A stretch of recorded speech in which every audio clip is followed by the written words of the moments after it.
3, 2, 1.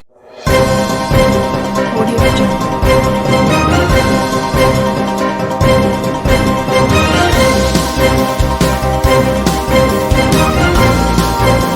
Audio Jungle. Audio Jungle.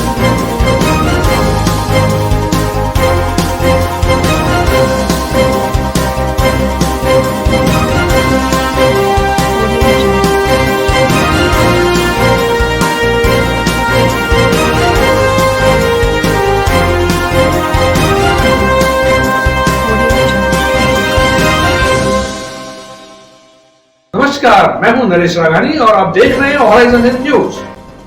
Panchsheel Stephen चौराहे पर सड़क के काम से दुकानदारों व राहगीरों को हो रही है परेशानी।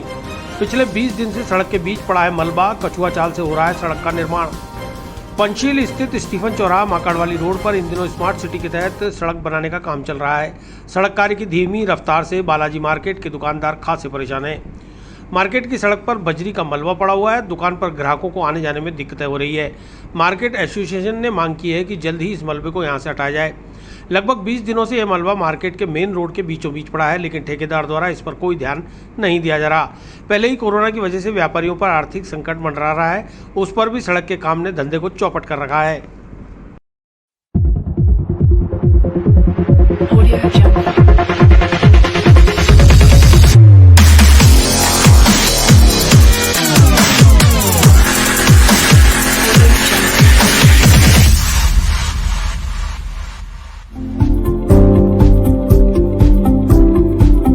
किस चीज़ का विरोध है आपको?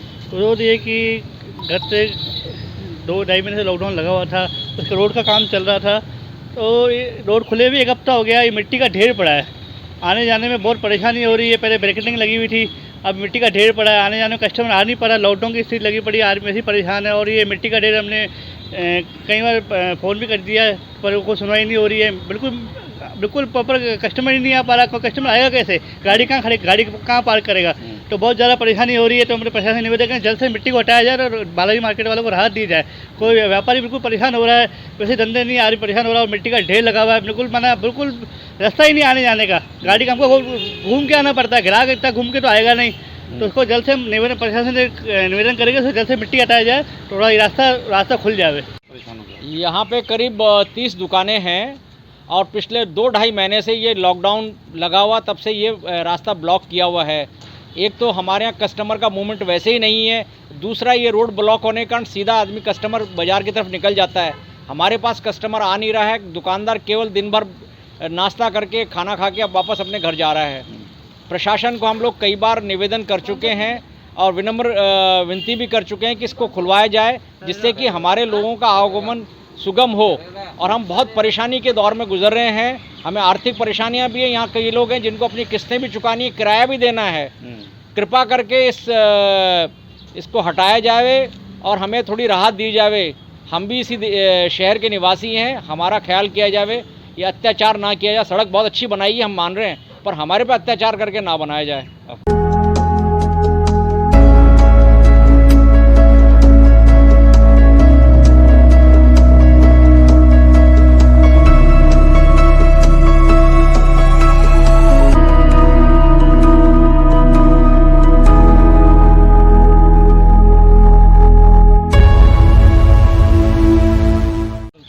ये ढेर करीबन 8 से 10 फीट ऊंचा ढेर है और काफ़ी समय से मिट्टी जमा हो रखी है और मिट्टी हटाने के लिए प्रशासन अभी तक कुछ कार्यवाही नहीं कर रहा है। हमने प्रशासन से कई बार कहा मिट्टी हटाने के लिए, लेकिन प्रशासन के कान पे जू भी नहीं रह रही है। अब आगे क्या रहेगा अगर नहीं हटता तो? अगर ये मिट्टी नहीं हटी तो हम इसके लिए हम कुछ ठोस कार्यवाही भी करेंगे, धरने पे बैठेंगे, रोड ब्लॉक करेंगे, ताकि हमारा व्यापार तो चले। कितने दिन से पड़ा है ये पिछले 1.5 महीने से काय का काम चला था? ये अपने स्मार्ट सिटी प्रोजेक्ट के तहत रोड बना था। रोड अच्छा बना, लेकिन रोड बनने के बाद मिट्टी तो हटाई जानी चाहिए ना। जब रोड खोल चुके हैं, सड़क पक्की हो चुकी है, तो रोड मिट्टी तो हटानी चाहिए ना। तो 15 दिन से मिट्टी हटाई नहीं है ये। ईद उल अजहा बकर ईद पर कुर्बानी के लिए बकरा खरीदने बकरा मंडी नहीं पहुंच रहे खरीदार। बकरा व्यापारियों के चेहरों पर है मायूसी, कोरोना की वजह से नहीं हो रही खरीदारी। ईद उल अजहा यानी बकर ईद पर कुर्बानी देने की परंपरा के चलते ब्यावर रोड बकरा मंडी में हर साल की तरह इस साल भी बकरे बिकने के लिए तैयार हैं, लेकिन खरीदार नहीं हैं। बकरा मंडी में बकरा खरीदने आए कुछ लोगों ने बताया कि इस बार कोरोना की वजह से बाजार में तेजी है। बकरों के भाव भी पहले से बहुत ही ज़्यादा हैं।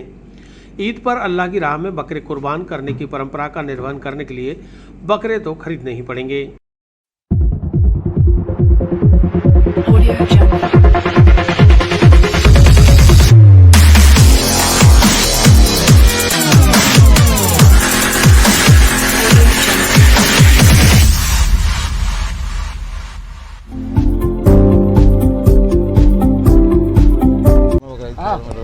अब कल जो आपकी बकरा ईद है, ईद उल जुहा, इस मौके पर किस तरह खरीदारी करने आए हो, क्या है? बकरे देखने आए हैं। अच्छे बकरे, मंडी बहुत तेज़ है इस बार और बहुत अच्छा माहौल, अच्छा बहुत है। देखो अब क्या होता है, शाम तक पता लगेगा कि क्या तेज़ी कैसी है, क्या है, क्या रहेगी, ऐसे रहेगा। बाकी बकरे बहुत, बकरा ईद हमारे साल में आती है एक बार ईद आती है, एक बार 2 दिन 10 दिन बाद बकरा ईद आती है, तो बकरा ईद बनाते हैं हम लोग उस चक्कर का। लेकिन जैसे इस बार भी कोरोना आया तो थोड़ा सा मायूसी होगी थोड़ी। हाँ, वो थोड़ा बहुत तो रहता है, पर उसको डॉक्टर का वो उसका आप प्रिकॉशन लो, इसका मास्क लगाओ, सोशल डिस्टेंसिंग, ये सब चीज़ रखो, तो कोरोना क्या चीज़ है, कुछ भी नहीं। आप उसको मेंटेन रखो, जो गवर्नमेंट की गाइडलाइन है उसका पालना करो, तो कोई दिक्कत नहीं है, आप सब आराम से। ईद भी अब उसके पालना के पीछे बनाओगे? हाँ ज़रूर, बिल्कुल ईद के साथ पालना के बनाएंगे, घर पे ही नमाज पढ़ेंगे, बिल्कुल सब कुछ गाइडलाइन के हिसाब से करेंगे, सब चीज़ हर चीज़, ताकि गवर्नमेंट से उसे अपना। वहीं बकरा व्यापारियों ने बताया कि आमतौर पर ईद उल अजहा की 4 दिन पहले से ही बकरा मंडी में 80 से 90% बकरों की बिक्री हो जाया करती थी, लेकिन इस बार बकरा ईद पर बिल्कुल माहौल नजर नहीं आ रहा। सामान्य दिनों की तरह मंडी में कारोबार हो रहा है। अगर बकरों की कीमत की बात की जाए तो यहाँ 10,000 रुपये से 50,000 रुपये कीमत तक में बकरे बिकने के लिए तैयार हैं। बकरा व्यापारी ब्यावर नागौर सहित आसपास के क्षेत्रों से बकरा मंडी पहुंचे हुए हैं, लेकिन ज़्यादा खरीदारी नहीं होने की वजह से उनके चेहरों पर मायूसी है। गौरतलब है कि बुधवार को मुस्लिम समाज ईद उल अजहा का पर्व मनाएगा।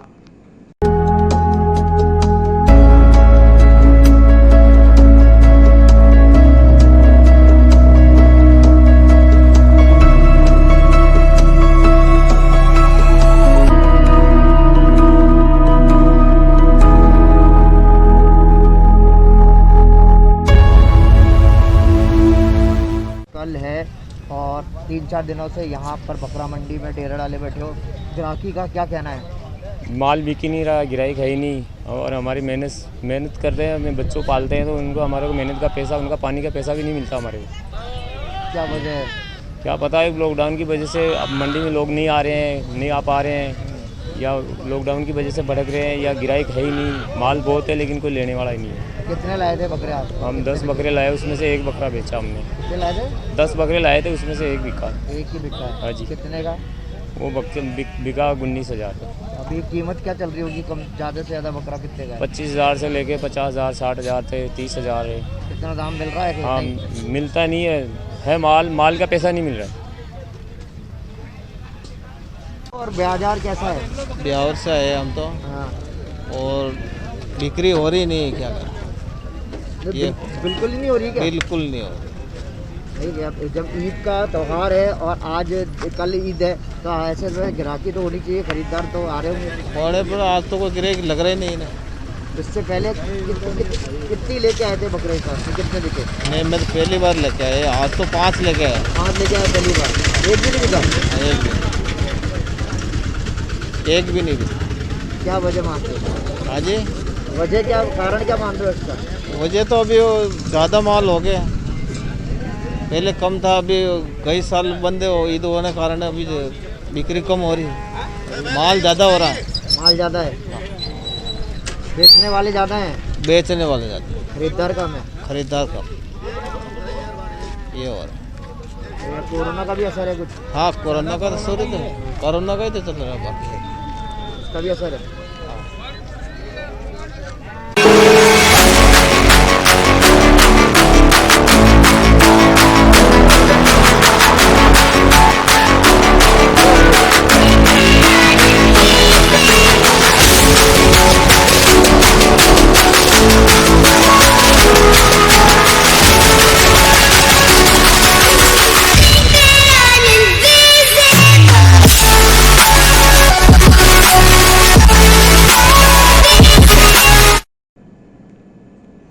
वहीं कोरोना की राज्य सरकार द्वारा जारी की गई नई गाइडलाइन के मुताबिक दरगाह व मस्जिदों में ईद उल अजहा पर सामूहिक नमाज अदा करने पर रोक लगाई गई है।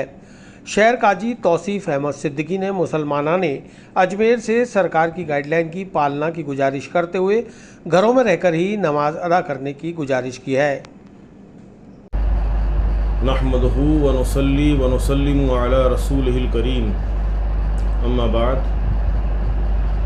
मोहतरम सामईन, नाज़रीन, अस्सलामु अलैकुम व रहमतुल्लाहि व बरकातुहू।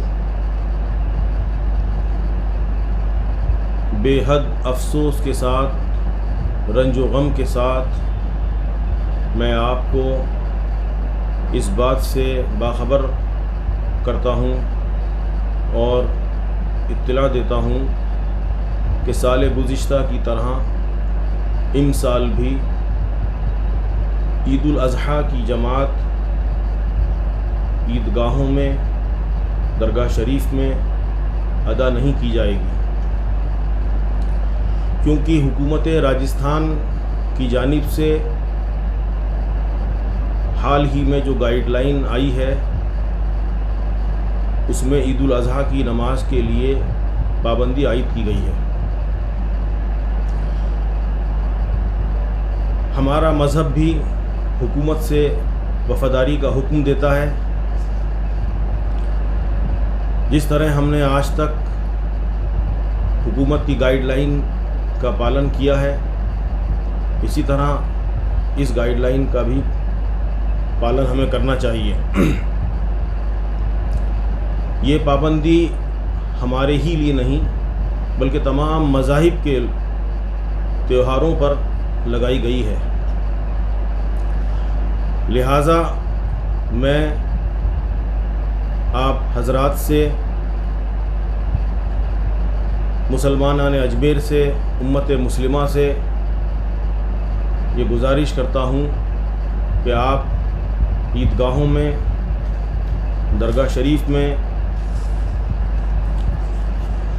न जाएं और अमन व अमान को बरकरार रखते हुए अपने अपने घरों में रहकर चाश्त की नमाज का एहतमाम करें। चाश्त की नमाज 2 रकात से 12 रकात तक आप पढ़ सकते हैं और यही आका अलैहिस्सलाम की सुन्नत है।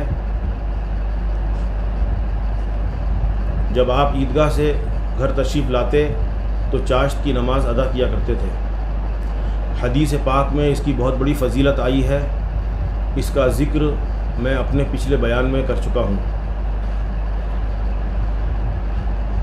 और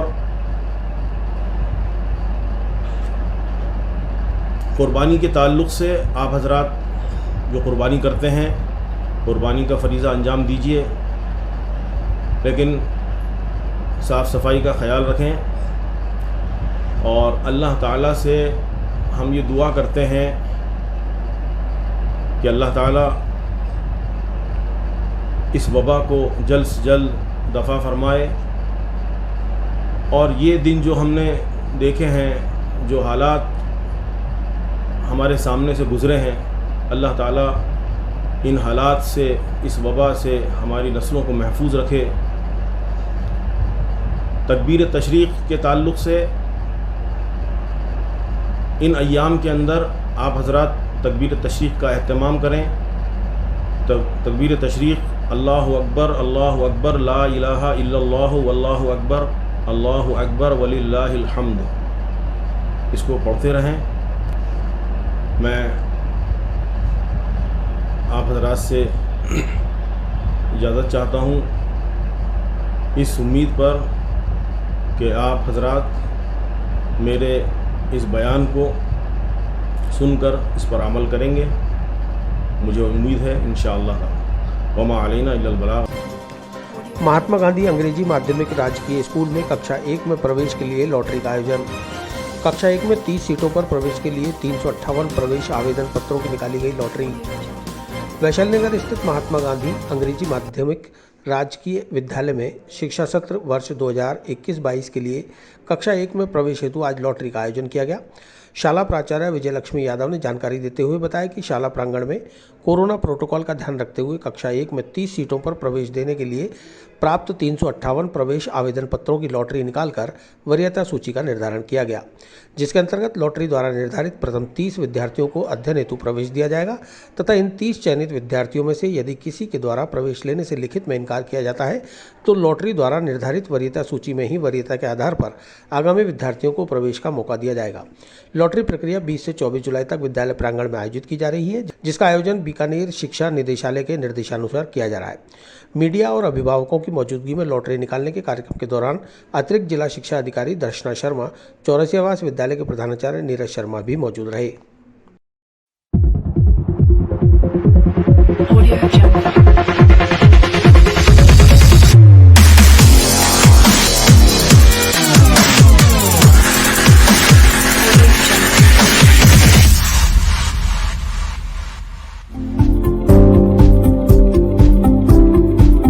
morning, I am principal Mahatma Gandhi English medium school Vaishali Nagar Ajmer.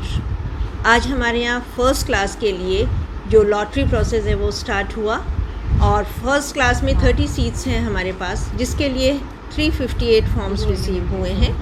The process is over and we followed corona guideline and all the parents they were fully satisfied. Everything was done with full transparency. अब कल जो लॉटरी होनी थी वो 2 से 5 तक छुट्टी की वजह से कल ईद की छुट्टी है, इसलिए वो 24 को होगी। हमारे यहाँ सीट्स केवल 3rd में, 6th में और 7th में अवेलेबल हैं।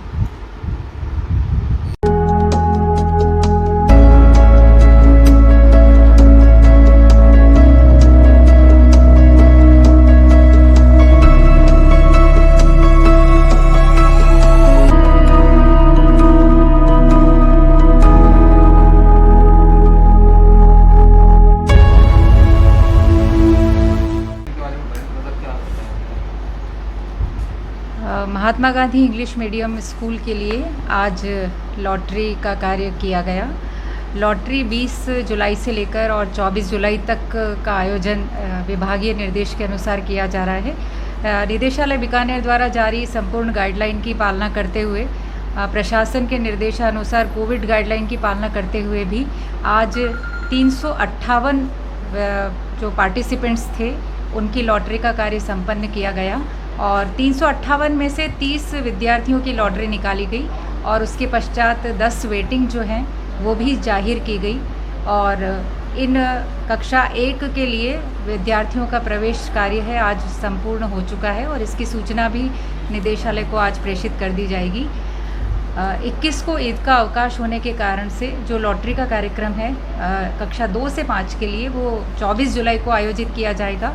22 जुलाई को कक्षा 6 के लिए और 23 जुलाई को कक्षा 7 और 8 के लिए लॉटरी के आयोजन का विभागीय निर्देश के अनुसार किया जाएगा। संपूर्ण कार्य अनुशासित तरीके से और शांतिपूर्वक संपादित किया गया है और समस्त अभिभावक जिनका महात्मा गांधी इंग्लिश मीडियम स्कूल में एडमिशन हुआ है, जिनके बच्चों का, वे सभी बधाई के पात्र हैं। राज्य सरकार की यह एक महत्वाकांक्षी योजना है जिसके तहत सरकारी विद्यालय में भी इंग्लिश मीडियम में पढ़ाया जाता है और अजमेर का महात्मा गांधी इंग्लिश मीडियम है वो संपूर्ण राजस्थान के लिए एक मिसाल कायम किए हुए है और यहाँ की कई प्रतिभाओं ने पूरे राजस्थान में विभिन्न प्रतियोगिताओं में अपना लोहा। पंचशील सेवा समिति द्वारा भामाशाह सम्मान समारोह का आयोजन। समारोह के दौरान समिति सदस्यों ने दी गीतों की प्रस्तुतियां। पंचशील नगर में हाउसिंग बोर्ड कॉलोनी सेक्टर 2 के उद्यान में पंचशील सेवा समिति द्वारा भामाशाह सम्मान समारोह आयोजित किया गया। समारोह के दौरान समिति सदस्यों ने गीतों की प्रस्तुतियां दी। सेवा समिति के अध्यक्ष राजेश पुरोहित एवं सचिव विजय जोशी द्वारा बताया गया कि पंचशील सेवा समिति एक बहुउद्देशीय रजिस्टर्ड समिति है जिसका मुख्य उद्देश्य पंचशील नगर में जनहित के अनेक प्रकार के सेवा कार्यों को करना है। जिनमें सेक्टर 2 के उद्यान सहित अनेक दूसरे उद्यानों में पक्षियों के लिए दाने पानी की व्यवस्था करना, गायों एवं अन्य पशुओं के लिए जगह जगह पानी की खेलियां बनवाना, उद्यान में पीने के ठंडे पानी की व्यवस्था करना, समय समय पर रक्तदान व अन्य चिकित्सा संबंधी शिविर लगवाना, वरिष्ठ नागरिकों एवं बच्चों हेतु पुस्तकालय, वाचनालय, कैरम बोर्ड सहित अन्य इंडोर गेम खेलने की व्यवस्था करना आदि सेवा कार्य शामिल हैं। गत लगभग 4 वर्षों से सेवा समिति के सदस्य जन सहयोग के माध्यम से सेक्टर 2 के उद्यान को विकसित कर रहे हैं। इसी का परिणाम है कि आज सेक्टर 2 का उद्यान कॉलोनी के सभी उद्यानों से अधिक विकसित, आकर्षक और सभी सुविधाएं युक्त है, जिसमें बच्चों के लिए झूले व अन्य साधन तथा स्मार्ट सिटी के तहत प्रशासन द्वारा लगाई गई जिम, जन सहयोग से ठंडे पानी की व्यवस्था, दैनिक सफाई की व्यवस्था सभी शामिल है। इस भामाशाह सम्मान समारोह में पार्षद अतीश माथुर, राजेंद्र व्यास, ओम प्रकाश अटल, लालटून साहू, मुकेश आहूजा और नौरत बंसल आदि भामाशाहों का समिति के सदस्यों द्वारा स्वागत किया गया। समारोह में अध्यक्ष राजेश पुरोहित, सचिव विजय जोशी, गोपाल यादव, विवेक पारिक, भरत कोहली, विनोद शर्मा, डॉक्टर संदीप मिश्रा, केसी कुमावत, SS बेदी, शिवराज सिंह सहित अनेक गणमान्य नागरिक मौजूद रहे। Audio Jungle.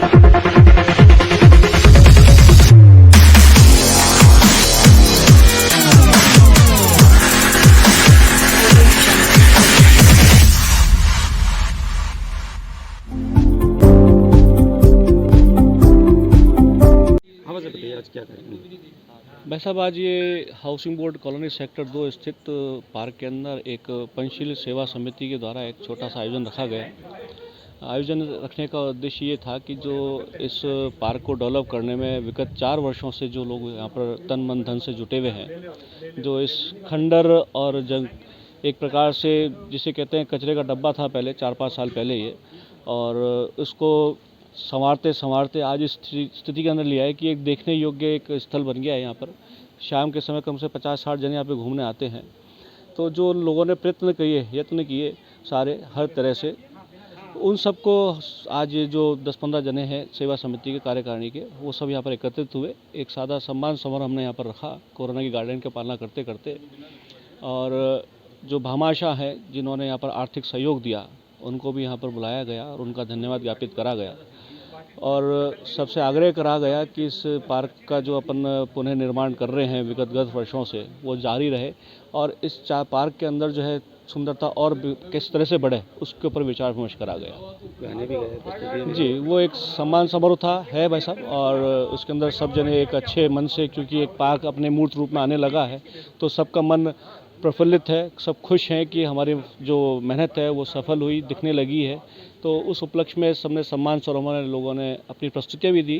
विवेक जी ने अपने गीत प्रस्तुत करा, राजेंद्र व्यास जी ने प्रस्तुत करा, इस तरह से बंसल जी भाई साहब ने कुछ हंसी मजाक के मन को खुश करने वाले चुटकुले भी सुनाए। इस तरह का कार्यक्रम रहा। ये एक निश्चित रूप से जो सेवा समिति है उसका बहुत बड़ा एक प्रकार से मैं कहूँगा अचीवमेंट है कि एक बदसूरत से पार्क को इन्होंने एक बहुत खूबसूरत सा पार्क बना दिया है 4 साल के अंदर हाउसिंग बोर्ड कॉलोनी स्थित। आपका नाम होता है? अतीश माथुर, पार्षद, वार्ड 76 पंचशील। ये आज कौन सी समिति की तरफ से कार्यक्रम हुआ और कहाँ पे हुआ? ये पंचशील विकास सेवा समिति है हमारी, जो रजिस्टर्ड संस्थान है। ये पंचशील के सेक्टर नंबर 2 के अंदर B ब्लॉक के अंदर स्थित है, और ये जिस हाउसिंग बोर्ड के अंदर और जिस पार्क में आज हम ये कार्यक्रम कर रहे हैं सम्मान समारोह का, जो सम्मान समारोह कार्यक्रम हम लोगों ने किया है, ये आज पार्क लगभग पिछले 14 सालों से एक ऐसी स्थिति में था कि जिस गवर्नमेंट ने और जिस गवर्नमेंट के डिपार्टमेंट ने इसको डेवलप करके दिया था, उसके बाद से ही इसका कोई केयर टेकर या कोई इसी संस्था आगे नहीं आ रही थी। तो दिनों दिन ये पार्क उजाड़ हो रहा था और सब तरह की गतिविधियाँ संचालित हो रही थी। हमारी जो समिति है इसने पिछले 4 साल से ये लगभग काम अपने हाथ में उठाया, और इसके अंदर जो समिति के सदस्य हैं 11 सदस्य हैं, साथ में अभी हमारे जो युवा पार्षद जुड़े हैं हमारे साथ, उनका भी सहयोग मिल रहा है। तो इसका मतलब कहने का मतलब ये है कि ये पंचशील सेवा समिति एक जो रजिस्टर्ड संस्थान है हमारी, इसके द्वारा ही ये सारा काम किया जा रहा है, और तन मन धन सबसे, क्योंकि आपको पता है कि कोई भी काम का जब हम बीड़ा उठाते हैं तो उसमें सबसे पहला जो एक अहम बात आती है वो होता है कि आपका मन कितना उस काम के साथ है। यहाँ सब लोग निस्वार्थ भावना से काम कर रहे हैं, किसी का अपना कोई स्वार्थ नहीं है। और आज जो इस पार्क की स्थिति आप देख रहे हैं कि ये एक ग्रेजुअली 4 स्टेप के अंदर एक पार्क बना हुआ है।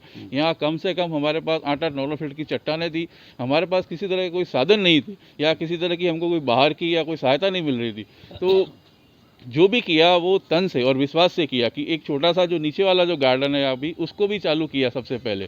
तो फंड की भी ज़रूरत पड़ती है, आपके पास मैन पावर की भी ज़रूरत पड़ती है और इस तरह के साथ इंफ्रास्ट्रक्चर भी चाहिए। लेकिन तमाम अगर तीनों चीज़ें नहीं है और सिर्फ आपके पास मन है तो हम सोचते हैं कि अगर मन आदमी के पास है तो वो सब कुछ कर सकता है।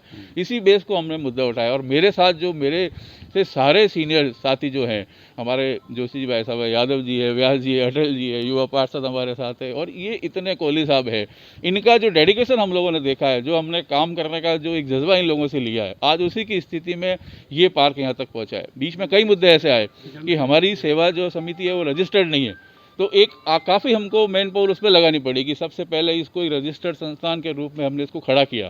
साथ में सेवा समिति के नाम से जो हम कार्य कर रहे हैं, पक्षियों की सेवा, एक कबूतरशाला हमने चालू करी यहाँ पे ऊपर। उसको शुरुआत में आप ये देखें कि अगर कोई काम शुरू करना है तो उसके लिए दोबारा कहूँगा फंड चाहिए, तो ये कबूतरशाला के लिए हमको जुटाना पड़ा। आज की तारीख में हर दिन करीब 200 से 250 रुपये का अनाज यहाँ पे मैनेज हो रहा है और आसपास के जितने भी लोग हैं वो सब हमको सपोर्ट कर रहे हैं। और उसका मेन कारण है कि आप देखेंगे तो डेवलपमेंट हुआ, उसके बाद स्मार्ट सिटी के अंतर्गत जिम का यहाँ पे निर्माण हुआ, जिम लगी, तो जिम भी हमारे जोशी जी भाई साहब के मतलब एक फॉलोअप चाहिए हर आदमी को। अपना काम और अपना टाइम छोड़ने के बाद जो इसमें टाइम देते थे उसी का आज ये रिजल्ट है और इस जिम से पूरी कॉलोनी वासियों को फ़ायदा हो रहा है। फिर नीचे का जो एक पार्क है उसको भी डेवलप किया बच्चों के लिए। तो ऐसा करके हमने 3 सेगमेंट अलग तरीके से सबकी सहमति से बनाए और बीच वाला जो पोर्शन आप देख रहे हैं ऑफिस, जो 2 कमरे बने हुए हैं, इसकी छत पे कबूतरशाला, पक्षियों को दाना, और बाउंड्री के हर दीवार पे 10-10 फीट छोड़ के हमने पानी पीने के लिए परिंदे रखे हैं। बोरिंग का काम गवर्नमेंट की तरफ से हुआ है, उसका पूरी 1 इंच की पाइपलाइन पूरे पार्क में बिछा दी गई है। अब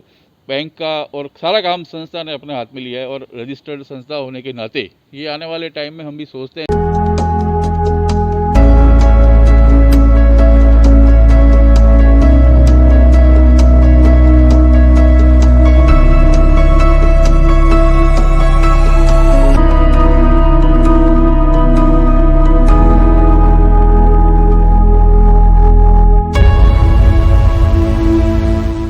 कि भामाशाह भी आए हैं और पिछले 3 साल से तकरीबन 3 लाख रुपए इस पार्क के विकास में इस समिति के द्वारा और आसपास के निवासियों द्वारा कलेक्शन करके हमने इसमें लगाया है। मुकेश जी भाई साहब है, व्यास जी भाई साहब है, अटल जी भाई साहब है, कोहली जी भाई साहब है, करीबन 3 लाख रुपए जन सहयोग से हम सब ने सहयोग से जो इस पार्क का विकास किया है। पशुओं के लिए दाना पानी की सुविधा, पशुओं के लिए जो है पानी की खेलियों की सुविधा, ये सब आगे भविष्य में करने वाले हैं। इसी प्रकार हमने ये जो 2 कमरे हैं इसके अंदर बुजुर्गों के लिए कैरम खेलने की व्यवस्था, ताश की व्यवस्था।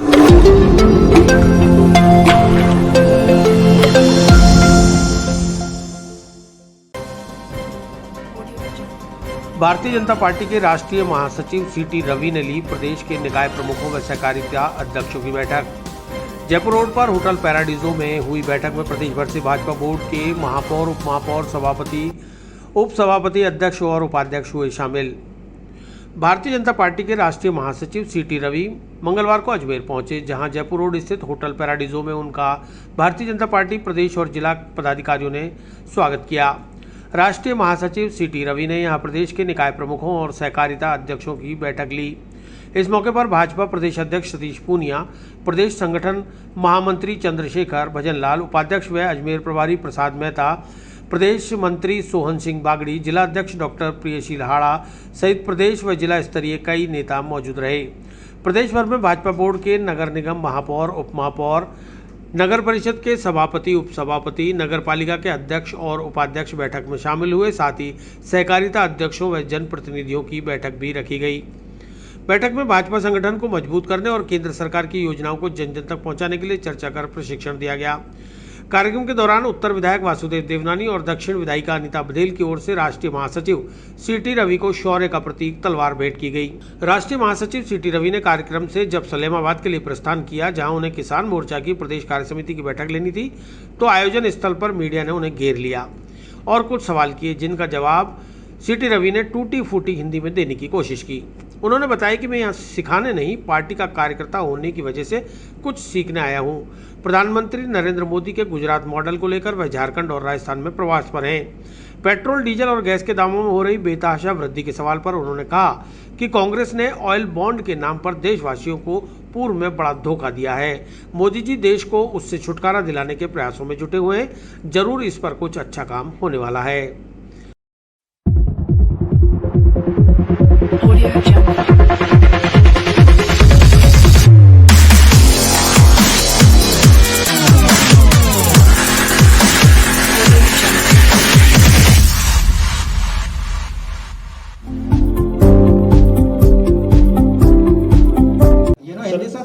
क्या आगमन हुआ है, किस तरह से कार्यकर्ताओं को मोटिवेट किया, क्या उद्देश्य है? केवल मोटिवेट करना नहीं है, सीखने के आया हूँ। राजस्थान संगठन के बहुत पुराना संगठन है, इधर अच्छा काम किया है। संगठन सभी जनरल सेक्रेटरी को अलग अलग 3 महीने में एक बार 2 प्रांत के भेजता है। इसके अनुसार इस बार मेरा प्रवास झारखंड और राजस्थान में है। कल से आज तक अच्छा सीखा हूँ, अच्छा चल रहा है। राजस्थान कार्यकर्ताओं से आपका संवाद हुआ है, किस तरह का फीडबैक वर्कर्स ने दिया है पिछले 2 दिनों में आपको, स्टेट गवर्नेंस को लेकर और पार्टी के अंदर के मामलों को लेकर? अंदर की बात है, गवर्नेंस में भी अच्छा है और पार्टी काम भी अच्छा चल रहा है। निकाय को किस तरह से मजबूत करेंगे आप? आज आपने बुलाई है बैठक, सहकारिता को किस तरह से मजबूत? मोदी जी ने एक मॉडल बना करके, गुजरात मॉडल बना करके देश भर गुजरात मॉडल इम्प्लुएंस हुआ है। इसके जैसे आप सभी भी अच्छा मॉडल बना करके काम करने का चर्चा हुआ है। क्या आगामी चुनाव को देखते हुए ये रणनीति बनाई गई? भाजपा केवल चुनाव के लिए पार्टी नहीं है, हम देश के लिए काम कर रहा है। ये राजनीति एक पार्ट है, केवल चुनाव के लिए नहीं है। चुनाव के लिए काम करने वाला पार्टी अलग अलग है।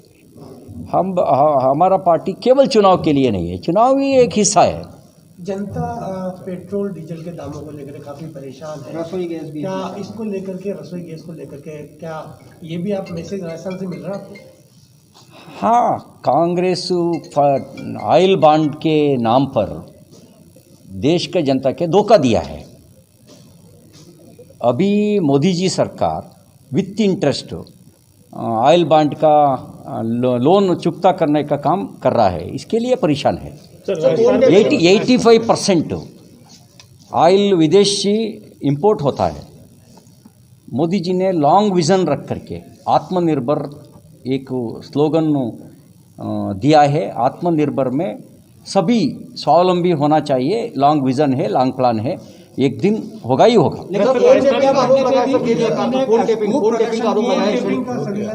बढ़ने पे भी बीजेपी ने खूब प्रदर्शन किए देश भर में, लेकिन अभी 800 रुपये से ज़्यादा का रसोई गैस सिलेंडर हो गया, पेट्रोल 100 से ऊपर हो गया, लेकिन बीजेपी की तरफ से ना तो विरोध है ना इसका समर्थन है। क्या मतलब क्या भूमिका है? दिस इज टेम्पररी है और 1.5% MSP मोदी जी ने ज़्यादा दिया है।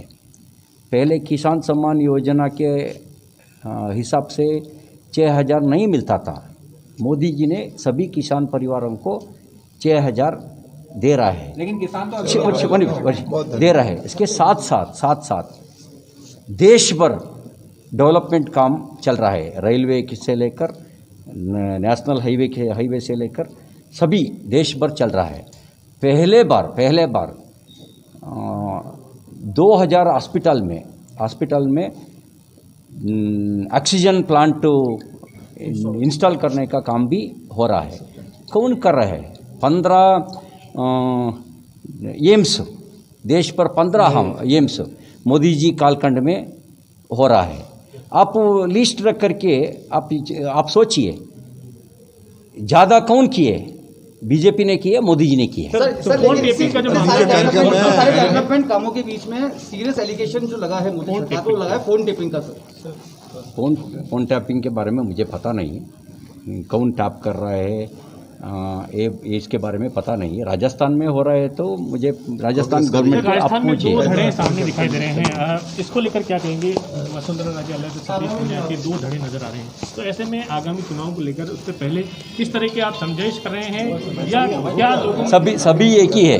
किस तरह से आप सभी एक ही है। वहीं भाजपा के प्रदेश अध्यक्ष सतीश पूनिया अपने बेबाक और चुटीले अंदाज में मीडिया के जवाब देते नजर आए। उन्होंने कांग्रेस में चल रही उठापटक पर भी शायरी के साथ अपनी बात कही।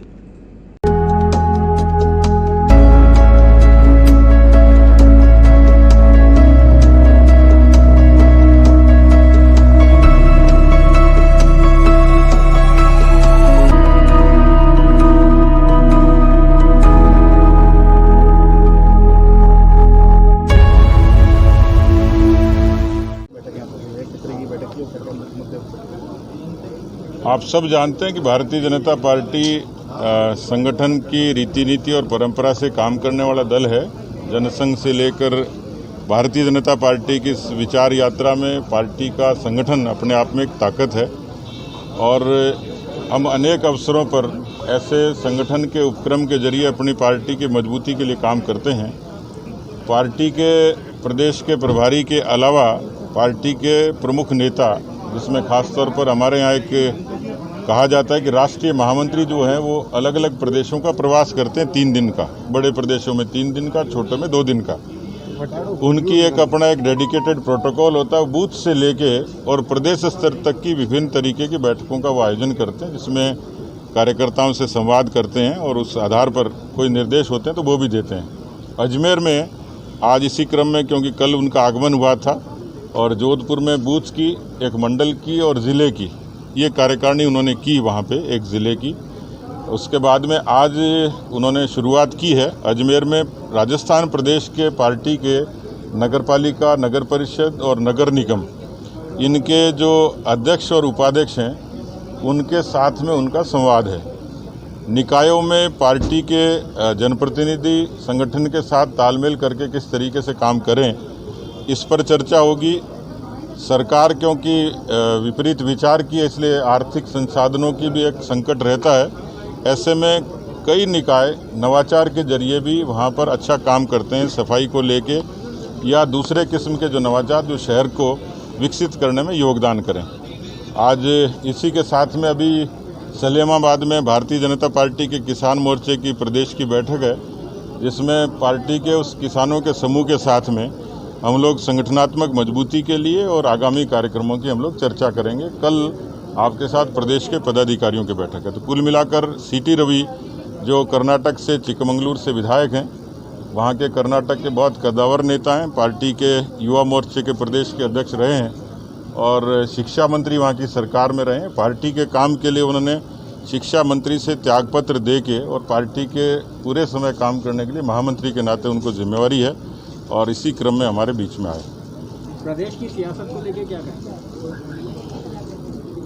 प्रदेश की सियासत को लेकर इतना ही कह सकता हूं कि दिल जलता है तो जलने दे, आंसू न बहा फरियाद न कर, क्योंकि 2.5 वर्षों में इस सरकार की जिस तरीके की नीति है उसमें कोरोना आपदा में अवसर बन के कांग्रेस के लिए आया है। क्योंकि अपराध, बेरोजगारी और भ्रष्टाचार, ये 3 ऐसे बड़े मुद्दे हैं जिन पर इस सरकार की चारों तरफ से विफलता दिखाई देती है। सरकार की तरफ से कोई यत्न नहीं है। शांतिपूर्ण प्रदेश इस समय अपराधों की राजधानी बन गया। 5,23,000 मुकदमे दर्ज होना और लगातार बलात्कार और गैंगरेप की घटनाएं, ये अपने आप में इस बात का संकेत करती हैं।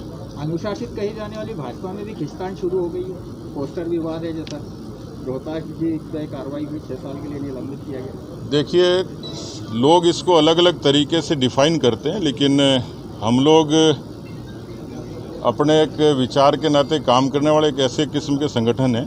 मैं ये मानता हूं कि राजनीति का काम है, इसलिए इसमें मतभेद हो सकते हैं, कुछ अन्य किस्म की बातें हो सकती हैं, लेकिन कांग्रेस से तो इसको कंपेयर कतई नहीं कर सकते।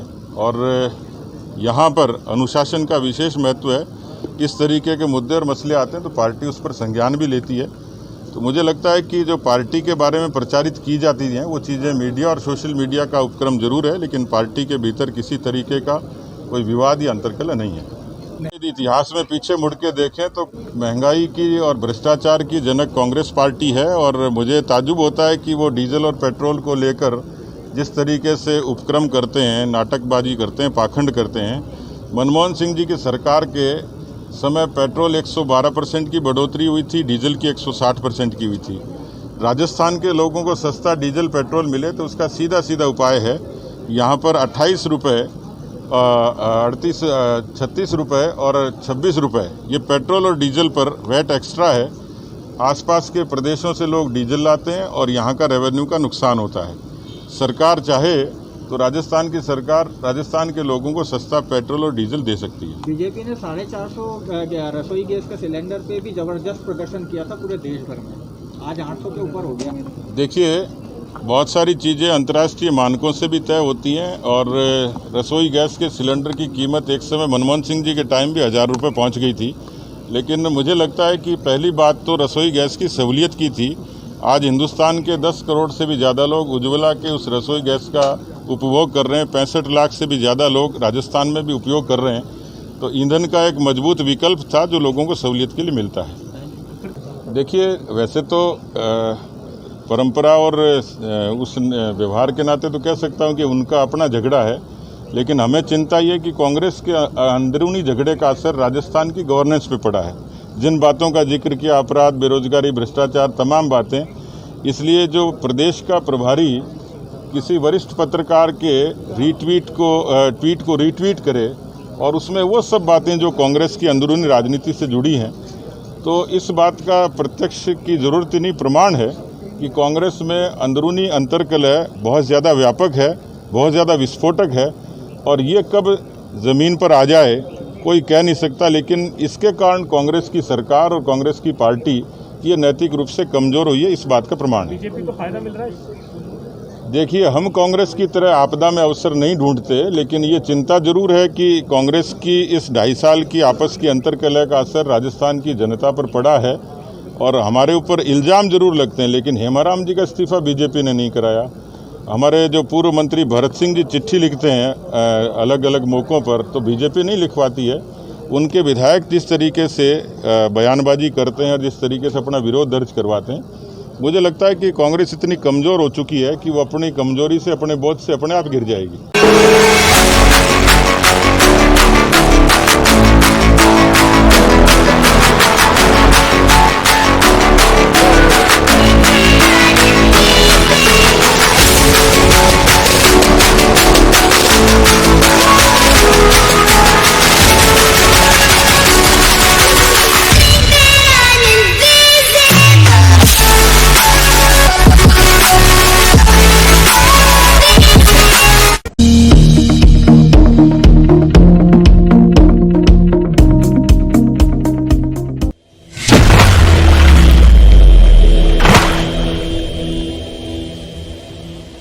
भाजपा प्रदेशाध्यक्ष डॉक्टर सतीश पूनिया पहुंचे पुष्कर, भाजपा कार्यकर्ताओं ने किया जोरदार स्वागत। मंगलवार को अजमेर में प्रदेश स्तरीय कार्यक्रम में भाग लेने आए भारतीय जनता पार्टी के प्रदेशाध्यक्ष डॉक्टर सतीश पूनिया दोपहर में सलेमाबाद जाते वक्त पुष्कर में आयोजित एक निजी कार्यक्रम में शिरकत करने पहुंचे। इस अवसर पर अजमेर चुंगी नाके पर विधायक, पालिका अध्यक्ष व भाजपा मंडल अध्यक्ष के नेतृत्व में सभी पार्टी कार्यकर्ताओं व पार्षद गणों द्वारा उनका भव्य स्वागत किया गया। इस अवसर पर विधायक सुरेश सिंह रावत, पालिका अध्यक्ष कमल पाठक, मंडल अध्यक्ष पुष्कर नारायण भाटी, पार्षद कमल रामावत, रोहन बाकोलिया, धर्मेंद्र नागुरा, मुकेश कुमावत, लक्ष्मी पाराशर, विष्णु सेन, मोहित पाराशर, अरुण वैष्णव, संदीप पाराशर, मदन माली, नरेंद्र पाठक, लखन पाराशर, मदन मस्त, गोविंद शर्मा, मुकेश डोलिया, मुकेश जाखोटिया, अशोक पाराशर, पवन राजगुरु सहित अनेक भाजपाई मौजूद रहे। पुष्कर में भाजपा प्रदेश अध्यक्ष सतीश पूनिया ने जगतपिता ब्रह्मा जी के मंदिर में दर्शन किए और प्रदेशवासियों की खुशहाली व कोरोना महामारी से मुक्ति दिलाने की प्रार्थना की। मंदिर से निकलते वक्त मीडिया से रूबरू हुए डॉक्टर सतीश पूनिया ने कांग्रेस में मच रहे घमासान के सवाल पर अपने बेबाकी वाले अंदाज में कांग्रेस के समूल नष्ट होने की बात को कहा।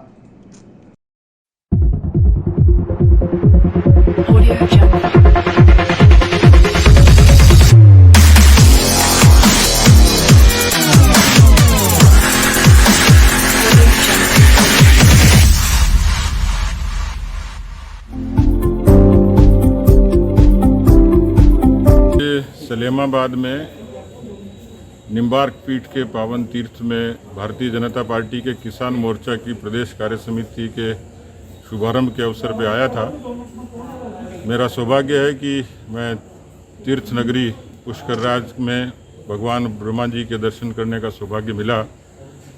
आदिदेव ब्रह्मा जी क्योंकि सृष्टि के सृजनकर्ता हैं, उनसे यही मंगल कामना की जाती है कि मानसून इस बार अच्छा हो, किसानों के यहाँ खुशहाली हो और हमारा राजस्थान प्रदेश कोरोना के संक्रमण से लड़ते हुए और सुख और समृद्धि की तरफ जाए, जिसमें सारे प्रदेशवासियों की खुशहाली की कामना मैंने भगवान से की है। सर, प्रदेश में कांग्रेस पार्टी में घमासान चल रहा है, क्या कहेंगे सर? कांग्रेस पार्टी का ये घमासान आखिरी है, क्योंकि इसके बाद कोई घमासान की गुंजाइश बचेगी नहीं। राहुल गांधी जी के नेतृत्व में महात्मा गांधी के सपने वो पूरा करने जा रहे हैं कि जिसमें उन्होंने आदेश दिया था कि कांग्रेस को अब ख़त्म कर देना चाहिए। बाकी नेताओं ने तो नहीं मानी, लेकिन राहुल गांधी जी, अशोक गहलोत जी जरूर महात्मा गांधी के सच्चे अनुयायी हैं। राजस्थान में और हिंदुस्तान में जिस तरीके से कांग्रेस पार्टी की दुर्गति हो रही है, कांग्रेस अब वैचारिक और व्यवहारिक धरातल पर हिंदुस्तान के नक्शे से नकार दी गई है। उसकी नीति में, उसके आचार विचार में, कथनी और करनी में बहुत ज़्यादा फर्क है और इसलिए मुझे लगता है कि जिस तरीके की राजनीति कांग्रेस पार्टी करती है, राजनीति में वो अनीति है जिसके कारण उसका यह हश्र हुआ है। आज यही कारण है कि भारतीय जनता पार्टी 3 से 303 तक पहुंची है और जिसने देश के बुनियादी मुद्दों का समाधान किया, वैचारिक मुद्दों का समाधान किया और अपनी कथनी और करनी में फ़र्क के कारण कांग्रेस अप्रासंगिक होती चली गई। विस्तार से पढ़ने के लिए लॉग इन करें horizonhin.com, सच के साथ।